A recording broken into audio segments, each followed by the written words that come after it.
ہجرت کے بعد میرے آقا نامدار صلی اللہ علیہ وبارک وسلم سرکار نے جو لوگوں کے دلوں کے اندر محبت کی شمع کو اجاگر کیا ہے، لوگ ہر طرح کی قربانی دینے کے لیے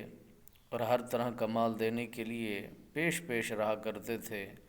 مگر اپنے آقا نامدار صلی اللہ علیہ وسلم سرکار کی جدائی کو برداشت نہیں کیا کرتے تھے اور انہیں تکلیف ہوتی تھی۔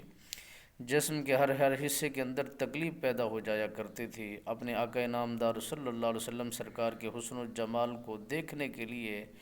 بے قرار اور مجبور ہو جایا کرتے تھے۔ میرے نبی لاجپال سرکار نے اپنے اخلاق کے ساتھ، اپنے پیار کے ساتھ لوگوں کے دلوں کے اندر ایسی شمع اور ایسی آگ لگا دی کہ ان سے رہا ہی نہیں جایا کرتا تھا اور بے بس ہو جایا کرتے تھے۔ میرے آقا نامدار صلی اللہ علیہ وسلم سرکار سے بے